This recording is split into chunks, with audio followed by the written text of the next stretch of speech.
Thank you so much for joining this event. I called it Back to the Future because I do believe we need to look back in order to see perhaps a better future, an alternative future. And how do we get there? Well, it doesn't depend on myself alone. It really depends on all our action, I would say. I want to use this opportunity of having turned 60 to look back a little bit. Not everything was a success, but there are also some funny pictures, like this one, for example.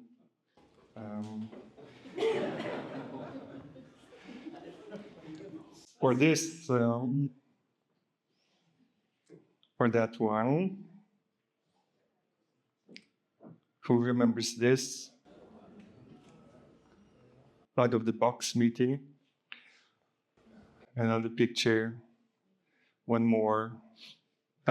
Anyway, just a little memory of the past. This event is being supported by the European Commission through an ERC project that's called COSI, Co-Evolving City Life. But the message I have today is not purely scientific, it's a personal message, actually. So I do think it's time to look back, to see the better future ahead. In view of wars, pandemics, environmental and financial crises, our system, our future is broken. And that's why we run this workshop to learn how to get back to the future.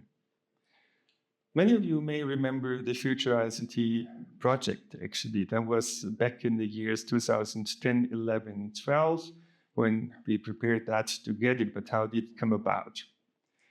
I was invited, that was back in the year 2008 even, to this OECD Global Science Forum on Complexity Science for Public Policy. And that was basically at the time when the financial crisis was at the horizon.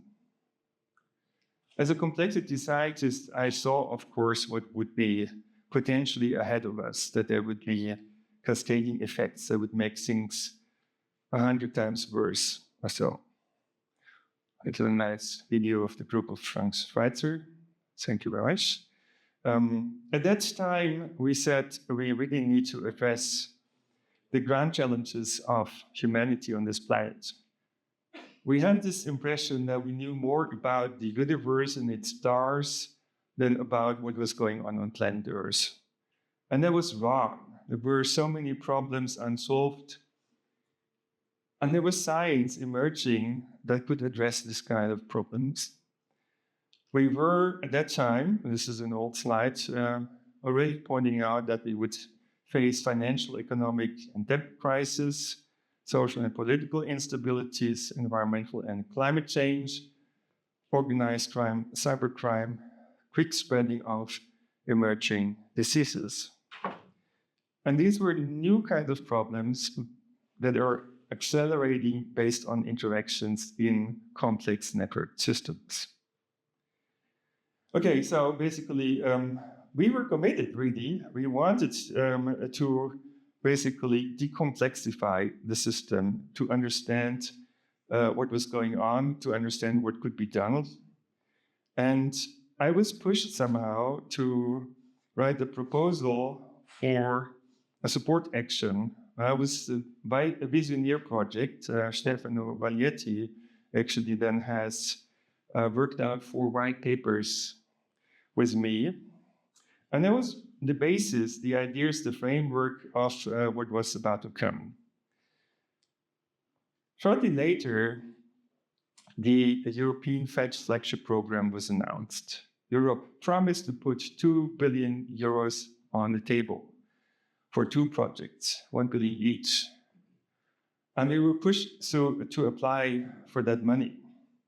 At that time, we had the impression they would really put the money there and they would pay for the research. A couple of months later, they said, but you will have to basically come up with 50% of the budget yourself. So before we imagined we would be kind of collective billionaires, after that, we basically had 500 million of debts, before everything began.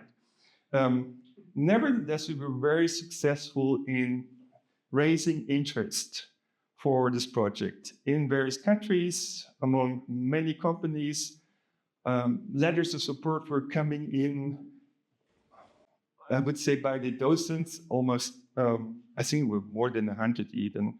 We did not prepare these letters. It was their words. Everyone was sending a different letter. They were really motivated. They wanted to be on board. And so we wanted to build, among others, a planetary nervous system that would feed a living Earth simulator. And the global participatory platform would basically open up the potential of all that for everyone. That was the idea. And the idea was found to be a great idea. We were mentioned as one of the projects among the 10 world-changing ideas in Scientific American. Actually, it was the #1 project mentioned. And not only the United States were interested in that project, but also China, Japan, Russia, and many other countries. And then this happened. Future ICT didn't get the money. And of course, being a scientist, we all know that not every project can be funded. And that's a okay thing in principle. It was promised, however, that there would be no political interference. United States really wanted to have a future ICT program. This is the article, as you can see over here, bringing ICT complexity sites and total sites together to create socially adaptive, self-organized ICT systems. But then something else happened. Global surveillance and control systems were built, violating human rights, lacking privacy protection, lacking democracy, lacking complexity science, lacking ethics, all supposedly to save humanity. I mean, us.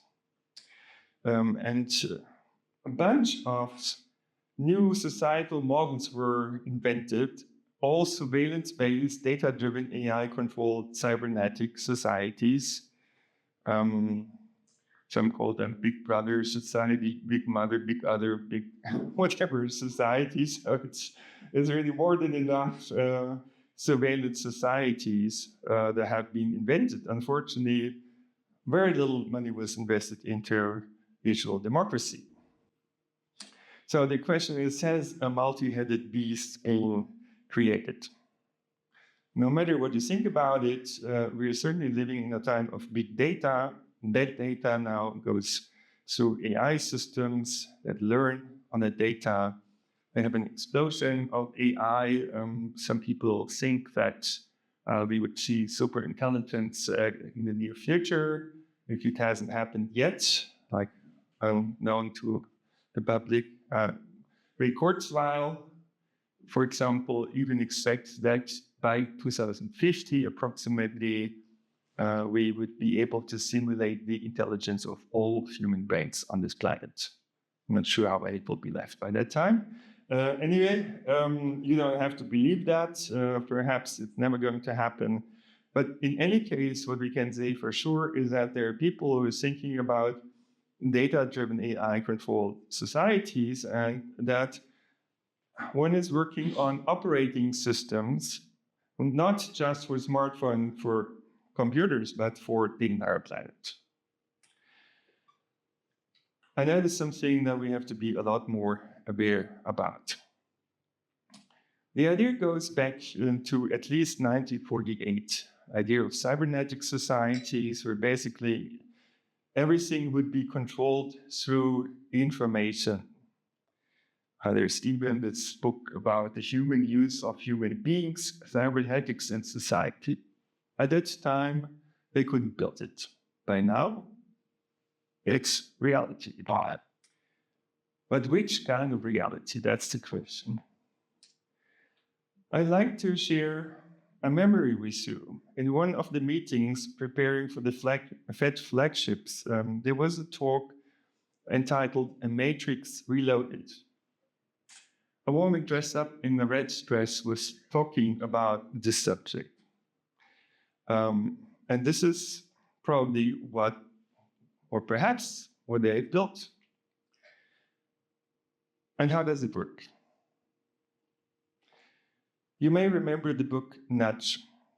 It came out in the year 2007 or 8. Richard Thaler, now a Nobel Prize winner, Cass Sunstein, equally more or less in scientific impact, not a Nobel Prize winner.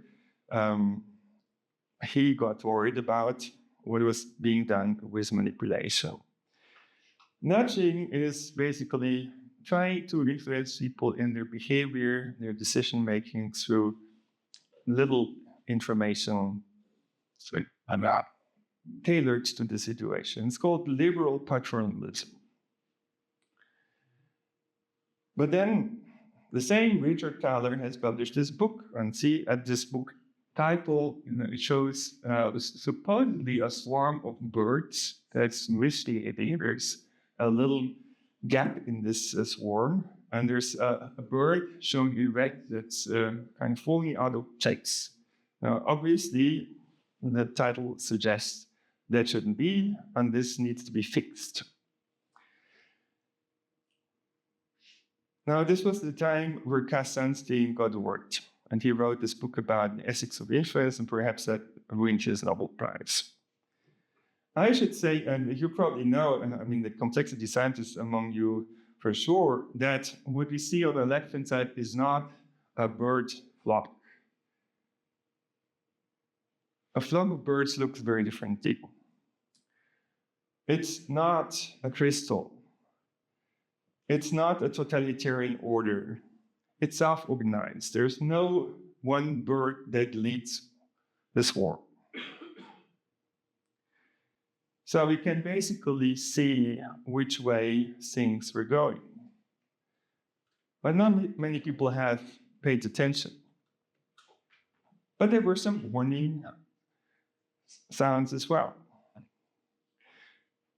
And one of those examples that people have often presented was, okay, so people want to be healthy, how to help them to be healthy.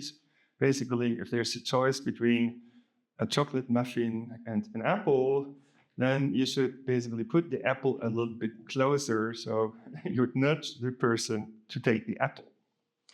Sounds very harmless, right? But we know in other cases in human history where things have gone pretty wrong. At that time, it was clear to me already that if you would subconsciously try to manipulate the thinking, feelings, decisions, and actions of people, we would lose our freedom, we would lose our self-determination, we might lose human dignity, democracy, many things that we've built over hundreds of years. I have publicly warned in many places in front of politicians, business people, scientists, religious people, whatever. So they knew. I've spoken even to the Bundestag about it. I've warned of social climate change by social bots, something that has surely happened in the meantime if you think of hate speech. I've also warned in Villa Hammerschmidt at an event. This is the official residence of one of the two, of the Bundespräsident, the highest politician in Germany. I've warned that we may be seeing a kind of data-driven fascism on its way. So mass surveillance, unethical experiments, social engineering, propaganda, censorship, and a lot of other things, including forced conformity and so on and so on. Besides this, the question, of course, was obvious: who would be in control? Right? Who would nudge you? And of course, everyone would want to have this remote control. The Americans, the Russians, the Chinese, Google, Apple, whatever, you know. And how it would end, I think everyone could also conclude at that time, it would be ending in cognitive warfare. And this is what we have. It's part of the hybrid warfare that is currently taking place worldwide. It's not a non-declared war, but it's still a war because cognitive warfare is one of the official war disciplines besides land, water, air, space, digital. It's cognitive. That means your mind is now the battlefield for all the powers in the world. And it was rolled out, despite the warnings. There were brochures suggesting we could govern more effectively. Later on, Tristan Harris has explained us how it works. He'd worked in a Google control room for some time, and in his TED talk, he explained how a handful of tech companies controls billions of minds every day. And it has also been noticed by many that some of those big IT companies have something that looks like imperial ambitions.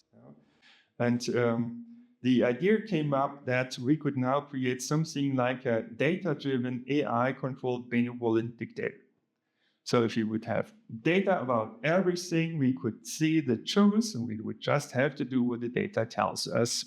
And that would be the perfect world, paradise on earth, basically. That is what was promised. And we ended up in hell. So what went wrong?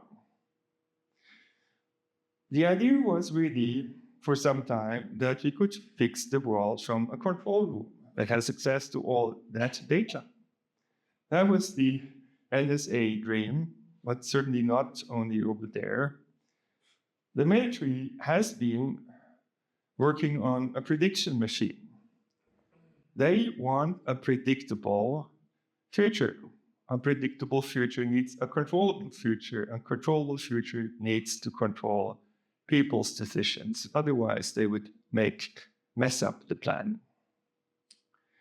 So they have created something like a digital crystal ball, and they were believing with this, they could save the world if they just got hold of that technology. But in order to make good use of it, it needs other things as well, such as ethics, not just all the power in the world. So what happened is a sorcerer-apprentice effect. It did not end well. And perhaps one of the milestones on the way was that Obama had to give up on control over the internet. It was given to ICANN, an international organization. And at that time, he seemed to know what would happen. In the last correspondence dinner speech, he said, this is also a time around the world when some of the fundamental ideals of liberal democracies are under attack. And when notions of objectivity and of a free press and of facts and of evidence are trying to be undermined, in some cases ignored entirely. This is something that scientists who care about facts should worry about. This was also about the time when the fact-free world, the post-factual era started. Because basically what became possible was to personalize web links. If you and I click the same web link, it doesn't mean that we would see the same content. And with this, of course, you can do a lot of manipulation. So I want to show you how information flows are being personalized, manipulated with some real examples. You all know, of course, when you book a flight or a hotel, you would see personalized prices. Right? So there's personalization going on websites. There's nothing I assume that you haven't known about before. But when you and I search for something, these search engines would mostly give us different results. Different order, some results would not show up at all. And as we pay most attention to the first entries, there's a search engine manipulation effect. And that can be used to manipulate your attention, your thinking, your feelings, even your voting behavior at elections. And that is something that has actually been tried many times with more or less success. And we've learned about this through the Cambridge Analytica scandal. And that happened because somehow military propaganda, personalized propaganda, was becoming a mainstream approach in the advertisement world. And as a result, as we know from some revelations, because some insiders have spoken up about it, democratic elections in democracies have been manipulated in more than 65 countries for many years. That means for probably more than a decade, we have not had free, anonymous, and fair elections. I mean, democracy is fundamentally damaged. Steinmeier, German president, has pointed out publicly this deadly danger to democracy. We have been pointing out before. I mean, we launched the debate to some extent. At least we have published this Spektrum of the Wissenschaft piece, Digitale Demokratie statt Datendiktatur, Digital Democracy, rather than data dictatorship, called it the Digital Manifesto. And it took more than a year for Scientific American, the mother journal, to publish the English translation that we had already 1 week later. So it was delayed because they assumed it would make a big splash. And in fact, there were quite some angry people. But it came even worse. Not only have your consumption choices, your feelings, your thinking about the world being manipulated in the elections, in the end, it really hit national security. I mean, from the point of view of the military, that's the worst thing that can happen, right? Because there's all that personal data. You know too much about people, including politicians, including military people. They can use it to manipulate everyone, including politicians. We always pointed out it would be the wrong way to go. And we had a plan B, we had a plan C and a plan D.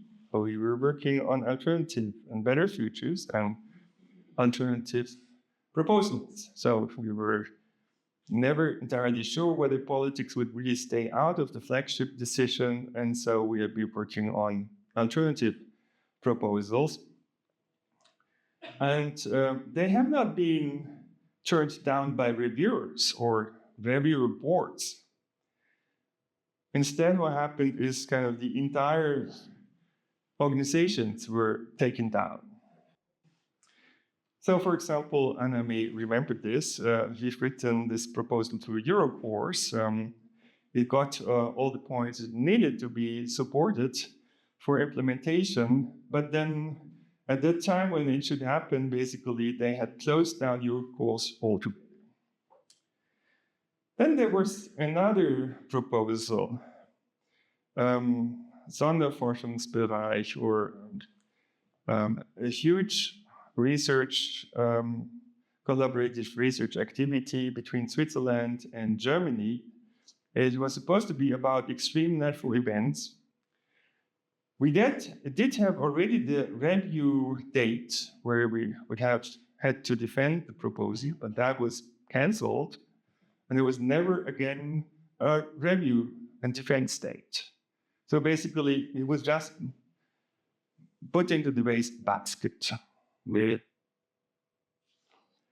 Then was 7 years later, after the first Fed flagship call, there was a second one. And we were participating again, this time with human AI. The proposal got 15 of 15 points, was selected as a Fed flagship, the date for the public announcement was already set, and then the entire flagship program was cancelled. It says 6 candidate research proposals lost in limbo. So kind of hundreds, if not thousands of scientists have been working in vain for years. Well, now, cannot be good for progress in Europe. And also, when it comes to publication, their visibility, I have made a very disturbing observation that not everyone could access those publications.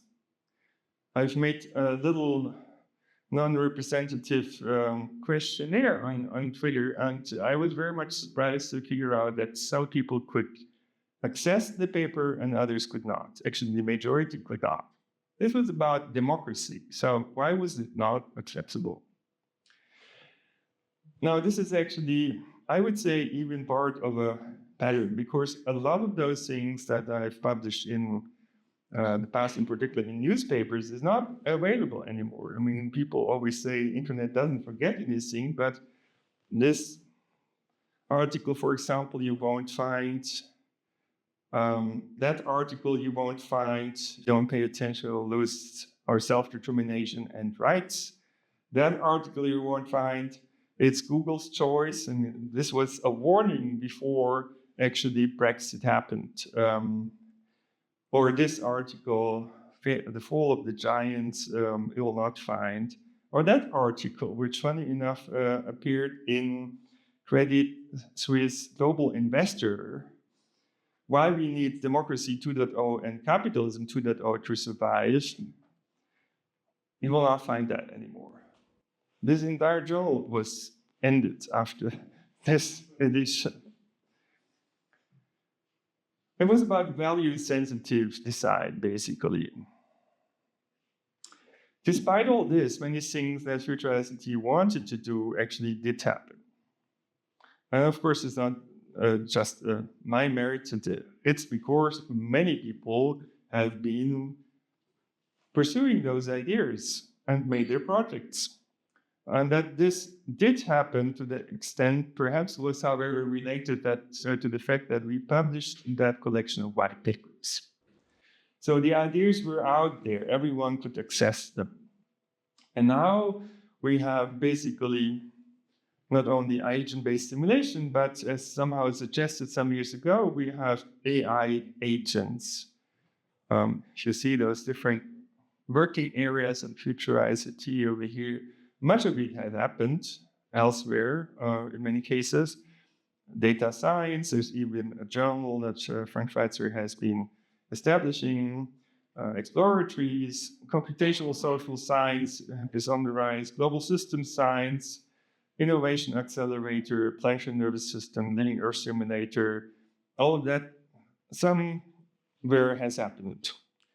Where we're lagging behind is basically, when it comes to the global participatory platform, I mean, opening up data and code for everyone, open innovation, and all of this kind of fair opportunities and benefits of everyone with the data created from us. That hasn't happened yet. A social inspired ICT, it's coming. Ethical ICT, that was a hard one. And I should say, what really helped was the PhD program that was established in Delft. That was published in The Economist. So we got notice that suddenly TU Delft was planning to make a big investment, it's about 2 million euros, I think, into a PhD program with 10 PhD students. And so many places thought, oh, if they do it, we have to do it as well. And so ethics was on the rise. And by now, I would say ethics is perhaps the sharpest sword in the battle for our future. This is a synopsis of the PhD program in Delft. At some point, the White House was sending signals that they were preparing for a responsible future with artificial intelligence. And with the publication of this English translation, also further activities were triggered, including activities on ethically aligned design, ethics standards. Even the World Economic Forum has reported about how we can engineer a more responsible digital future. And after many years, the godfather of AI, now also Nobel Prize winner, has started to warn about abuses and accidents and dangers connected to AI. We have, of course, pointed out that AI would have to be used not just for automation. Thinking of smart cities, for example, we would need to design for self-organization. And that is something that hasn't happened. In fact, AI, in many cases, is really very bad at extracting features of complex systems. Take the game of life. It's based on 3 very simple rules. If you feed the data created by those rules into a machine learning system, of course, it will learn to approximate those patterns. Perhaps with millions or billions of parameters, but it would have difficulties finding the 3 rules that created those data. So it's an asymmetric problem. It's easy to produce complexity, but it's not always easy to figure out what's going on. So what has been forgotten in all of the AI hype is basically that there are complex dynamical systems that cannot be easily learned by AI systems today, and that we don't want to turn into machines. These are self-organizing systems. Among the self-organizing systems is our brain, our health, our body, ecosystems, our society, markets, the economy, almost everything that matters has a good deal, if not most deal, of self-organization. So how can we ignore it without damaging the system? Even though complex dynamical systems appear in physics, chemistry, biology, in economics, in political science, in business, almost everywhere, you don't learn much about it in most of these fields. I mean, people are ill-prepared to address those complexity challenges. And those are significant because complex systems are special. There are limits of predictability. There's an illusion of control. It's challenging to manage complexity. You may end up somewhere very different from where you want it to be. There can be deterministic chaos and butterfly effects.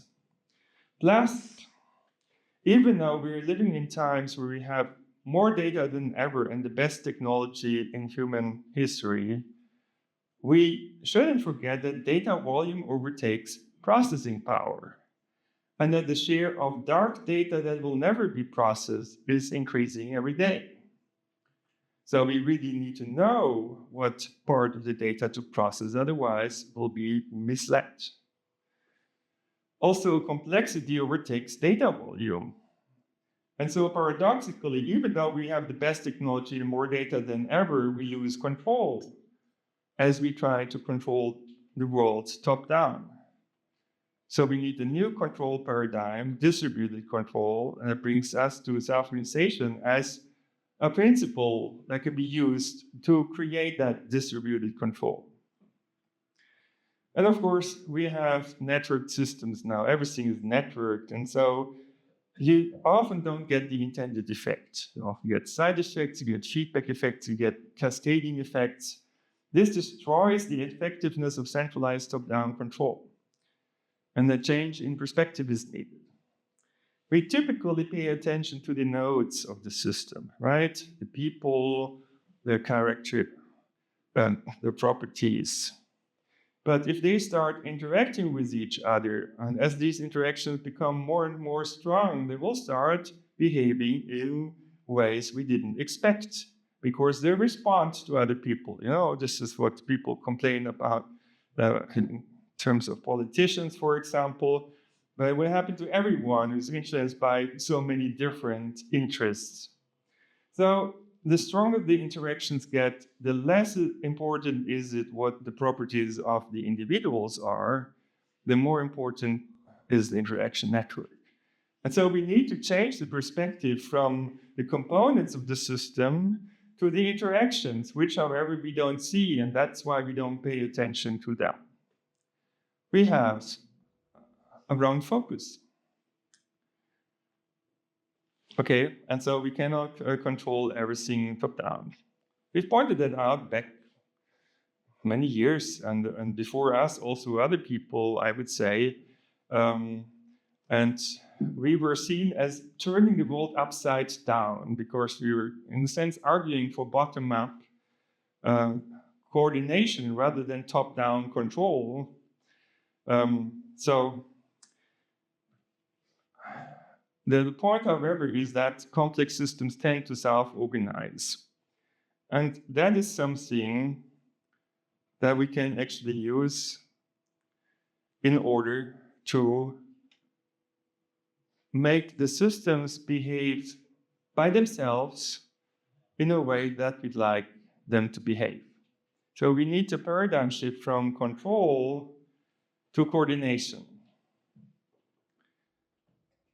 And it's not just a theoretical thing. Okay, I told you complex systems tend to self-organize. Establishing suitable interactions will produce desirable outcomes.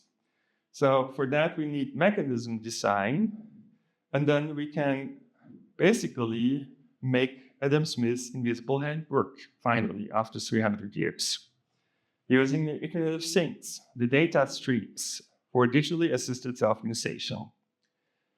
And we have worked this out.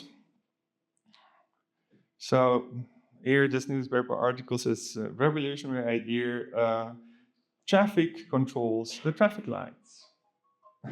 Perhaps it was too revolutionary because here it says, Zurich is a threat, the plan would work too well. What to think about this? Now, this keynote talk I've given, it actually got a little prize. This has disappeared from the archive. Everything else is still there. So, misters,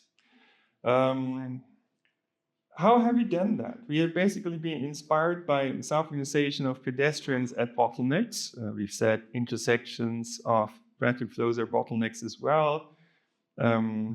Similar to Carlos Gershenson, we have worked on self-organizing principles for traffic flows in road networks. We have built a short-term anticipation, and then we have compared that actually with a benevolent dictator, which you would think is the best performing system. But it turns out that other regarding optimization can make the invisible hand work and also more top-down control attempts. I would even say other regarding coordination. And as it happens, this was implemented in the meantime. It was implemented by two people in particular, Stefan Lemmer, a previous PhD student who worked on that traffic light control with me, and Christian Heimgartner, who was running the traffic control center of Zurich for a long time. Those two established a company who basically put this system to the test. It was evaluated before and after, and the result was that everyone had to wait less, something that appears to be an impossibility, right? But it just means that green time was not wasted when it was not needed.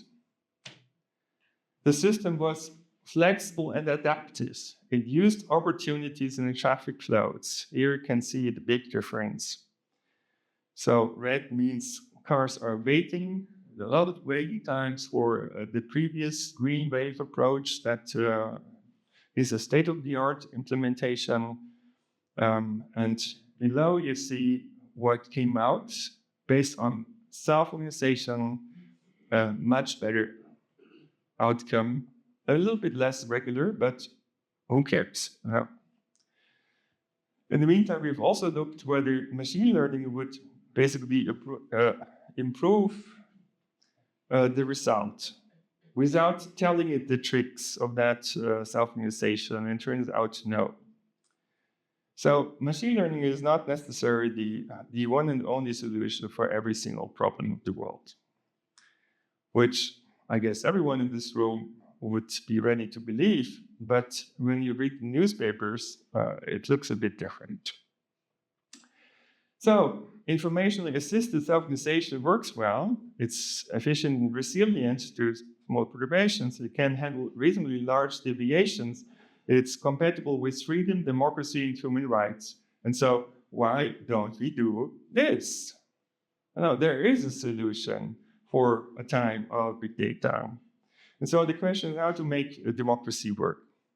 We've been, in fact, working on this, inspired by swarm intelligence. And we've written this paper in Nature,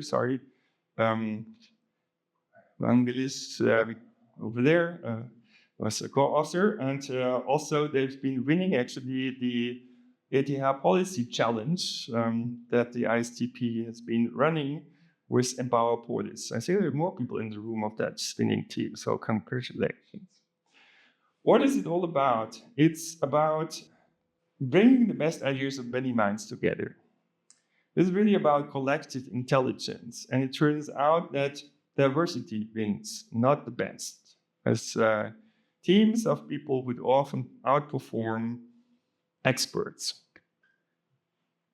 In this case, when they combined the best solution, which however was not good enough to win the Netflix prize, when they combined it with worse solution, that would not deteriorate the performance of the algorithm, but it made it a lot better.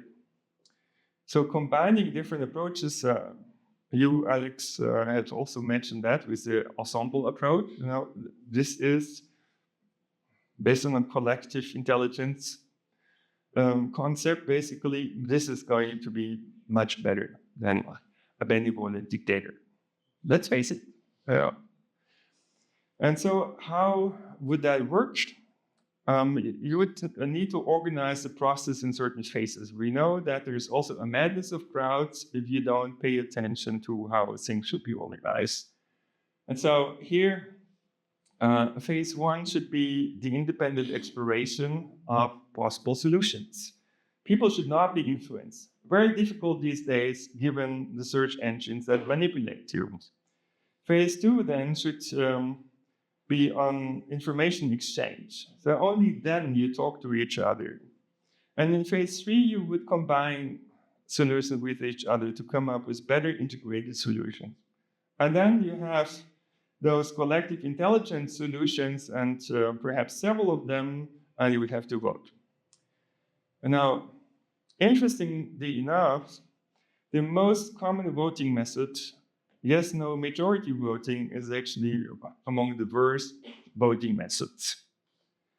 There are various issues, including the tyranny of the majority, unfairness, and we've been making experiments with many different voting methods, and there are much better methods. We have also not only tested them in the laboratory, but we've applied them in the real world, in the city of Aarau, in a participatory budgeting project. Also, several people in the room have been contributing to this, and it was amazing to me because we've learned that we can be better than optimal, in the sense that better than optimizing a one-dimensional goal function, because we can here satisfy many different interest groups and needs. We could upgrade democracy. We could have more projects realized. We could have more resourcefulness, talking about sustainability. We could have more participation, more inclusion, more transparency, more trust, more satisfaction, and more fairness. We've taken this idea of collective intelligence also to another level in the Future ICT 2.0 project. So inspired by this concept of maker spaces, open data, citizen sites, and so on, we started to do hackathons, several of them. There was huge interest among students. They were really very engaged. And it was impressive what they came up with, dozens of projects, I should say. And then we said, why not scale this up to the level of cities? And Gerhard Schmidt was also at some of the events that we've organized. And so we said, we have to basically give September 11 a different meaning, a different content, a different perspective. And we said, obviously, nation states, United Nations, they're trying hard, and also global corporations are trying hard, but they have not solved humanity's big problems on time. And so we need additional approaches, complementary approach. And we said, okay, do it yourself, do it together. City Olympics, that would be a promising approach. So the idea was to combine competition with cooperation, to have different competitive disciplines, reduce CO2 emissions, produce green energy, go to work by bike, and many other disciplines that you may care about. There would be a competition between cities and all the different stakeholders, politicians, business people, newspapers, scientists, citizens could participate in that competition, come up with better solutions. And then comes the cooperative part. The best projects would be selected, and they would be open source, Creative Commons. Everyone could take those solutions, combine them, develop them further of all the cities around the globe. So we would have network effects of that collective intelligence and locally adaptable solutions that would work.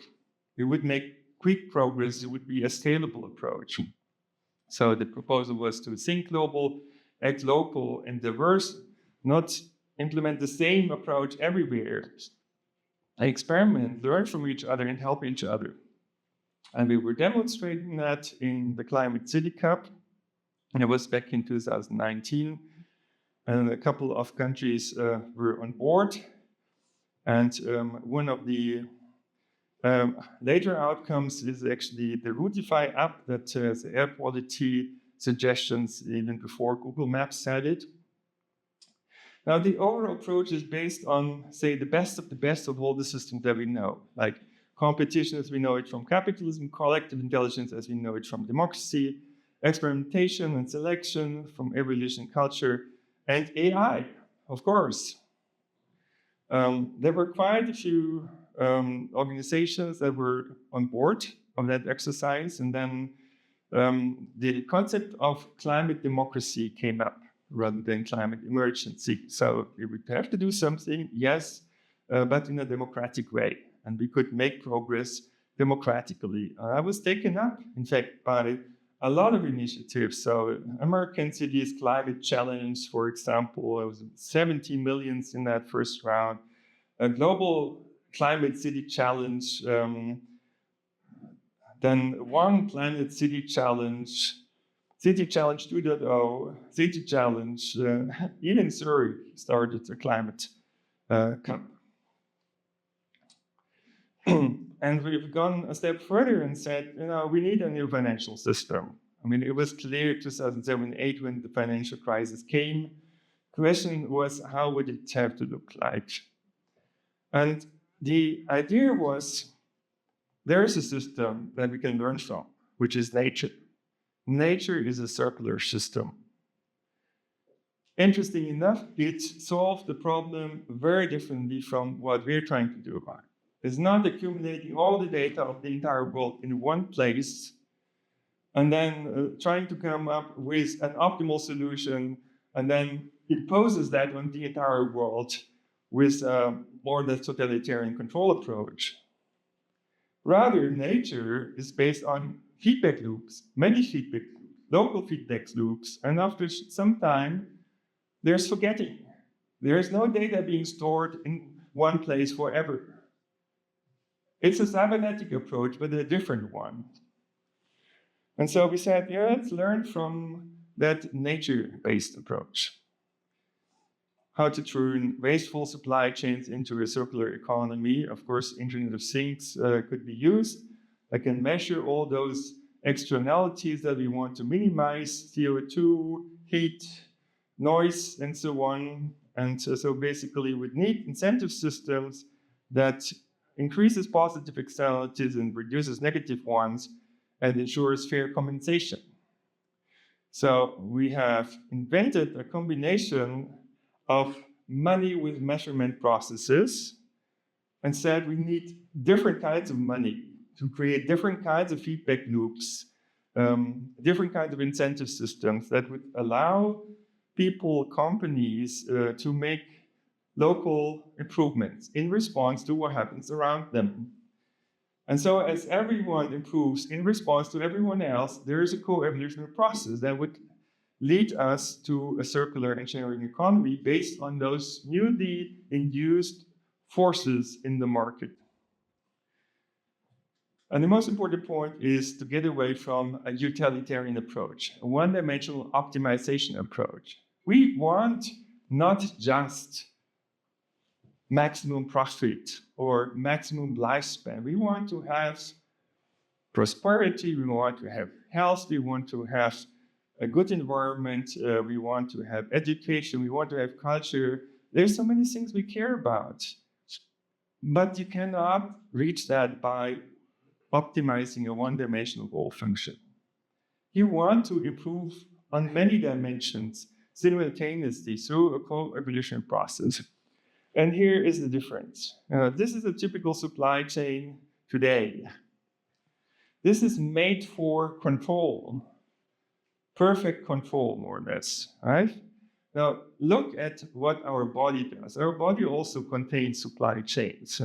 It looks totally different. It looks like this. And hey, it has cycles in it, Nature figured it out. But the point is, if you have cycles, then A influences B, and B influences A. So who's in control? If you want to have cycles, you have to give up on control. You need to let things happen in a bottom-up way, and co-evolution does it. So I think we can learn from nature. We can learn how to boost symbiosis in the systems that matter to us. And in this way, also address the biggest problem that we have on Earth, which is the sustainability problem. Lack of sustainability means nothing else than if you don't fix that soon, a lot of people will die early. And this is the reason why people have been talking so much about the trolley problem. It was not just about automated cars. No, it was really about fixing that sustainability problem. Then came the so-called moral machine experiment, whom to die if somebody has to die. And then in November 2019, that was before the first reports came out about Corona, 11,000 scientists said Earth needs fewer people to beat the climate crisis. The MIT, for example, by the way, did not agree with that. So it's highly controversial. And we, in particular, have said at that time, if we cannot be happy with either solution A or solution B, then we need to create the solution C. Build a new socio-economic or techno-socio-economic system that would not require to kill people, that would use resources in a much better way. For example, establish that circular economy that would solve many problems. And I published that we need democracy 2.0 and capitalism 2.0 to survive, to solve those sustainability problems more effectively than a data-driven, AI-controlled benevolent dictator approach. And that's the kind of response that we got. So a lot of mobbing in social media, not just concerning me, is really very hurting content, I should say. I've even taken legal action. Unfortunately, it was not very effective. And when this case was closed, basically, there was January 30. The COVID-19 was declared as a public health emergency of international concern. And what happened was human rights were restricted. Many of them, you can see a selection of them.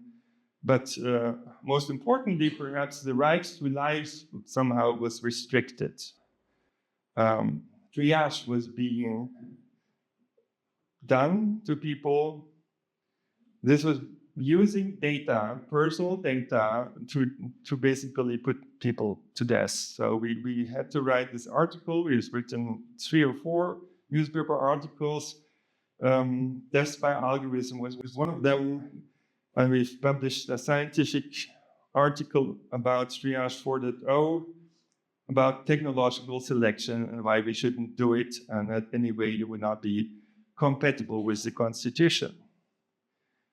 And finally, it seemed to really have an impact also on the highest court in Germany. They had to finally, even though they didn't want it in the beginning, taken a decision that would protect, among others, handicapped people a lot better, or other able people much better than before.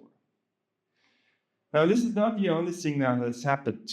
And most people perhaps are not aware that we are living in a different world. Because now we are living at a time of converging technologies. And so this is around keywords such as Society 5.0, planetary health, Internet of Bodies, digital ID, transhumanism. And it's hard to believe, I can tell you. I couldn't believe it myself. So I really ask you to do your own research, to get your own impression about it. But back in 2020, the World Economic Forum, for example, informed us the Internet of Bodies is here. And what is this about? Scientifically, it's called the Internet of Nanosthings, or of bio-nanosthings. And it's basically about distributing nanoparticles, tens of thousands of a millimeter, much smaller than the diameter of a hair, not visible to the eye, to distribute such particles in the body, or use those that are already there, to basically use physics principles to read out data from the body, like reflection.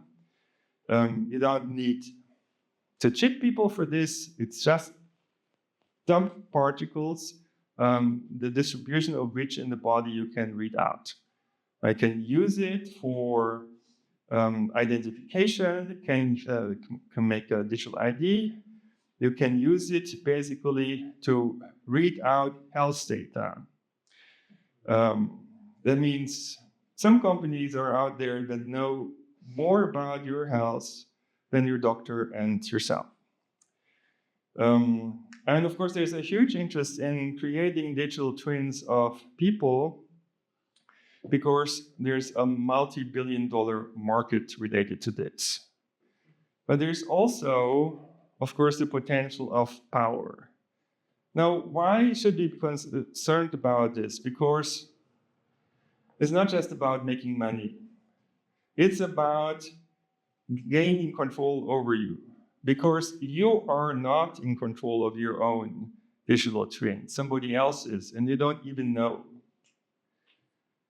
As I've indicated before, this is in particular also interesting for military operations. There are articles about it. Of course, not everything is public, but we have to assume that influencing our thinking, feeling, and action does not stop at nudging. But there's a lot more advanced technology in use by now, which is a lot harder to understand and to defeat. And the question came up, basically, whether civilization would be replaced by militarization. Because those technologies are mostly in control of the military. So I was raising these questions. It was not very healthy for me, I should say. There was a scandal around one of my slides. Base structure you can see over here. I was warning of inappropriate use of big data algorithms, basically warning of treating people as if they were things, which is undermining human dignity. And I raised a couple of issues that I was concerned about, which was citizen scores, digital God, embodied surveillance, neurocapitalism, transhumanism, and something like an animal farm society that could actually emerge if we don't pay attention and don't stop it and don't get conformed. So this was a very bad experience, I should say. For example, in response to this tweet over there, is an old tweet related to one of our scientific publications. Why love your neighbor as yourself is such a powerful principle and can improve the entire world for everyone. You fucking racist, go to hell. That was the response, and these kind of responses. So that wasn't not the only one that happened. You're going to die. So I got death threats. What do you want on your tombstone? And all these kind of things that happened, and the legal system did not step in. The news barely stepped in. Politics didn't step in, really. But I do think we need to sort this out. We cannot just let it happen. It's clear that things have developed in a very concerning way. Technology seems to have, at least in parts, turned against us.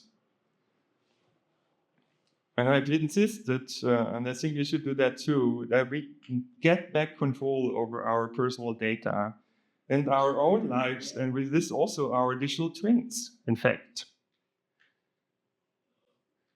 And we managed to create some pressure, and in fact, by now there's some progress, I should say. The General Assembly of the United Nations has established that we would now have the same rights online and offline, which, surprisingly enough, seems to have not been the case for a long time, and I think everyone knows that it was not the case, right? The UNESCO has been paying attention to the issue of neural rights. They have created a document that was forwarded to the United Nations. The United Nations have taken decisions about it, so things have progressed. But they're not finally sorted out, I would say. Just yesterday, I believe, we had this speech.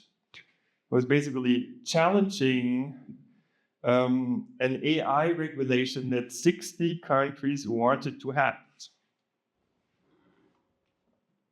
And so the question is, will it ever go forward or not? And I think your activities are needed to make also those things happen that we hope to happen.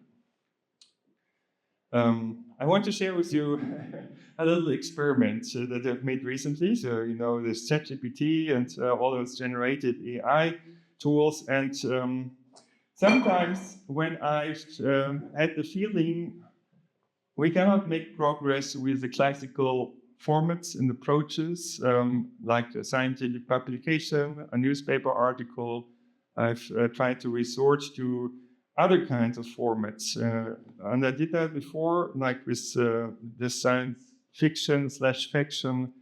I got an urgent warning to the world back in the year 2017. I'm not sure you know it. I have now made this experiment to create 2 new science fiction that you can address through this QR code if you like. These have been created together with ChatGPT. I know you want to know what's ChatGPT's ideas and what are mine. And I wonder, how much you like it or not, let me know. But for sure, what I'm trying to do here is to put some issues on the table that I believe we urgently need to talk about. All right. Despite everything, I do think change is coming. And I think you can contribute to it. So I believe in you. I think there's no future we want to live in if we don't reestablish a proper science system with fair competition of ideas, or if we lose our democracy or informational self-determination or human dignity. I'd like to thank you all for a great commitment to science. Thank you. I'm really a lot more optimistic about the future because of what you're doing, what our community is doing, also what the administration is doing. I'd wholeheartedly thank you for your commitment. I think together we can save human rights, we can save human dignity and democracy. Let's keep working on creating a better future together. Let's restore our science system. Let's improve our democracy. Let's get back to the future. A co-created future, a better future, our future.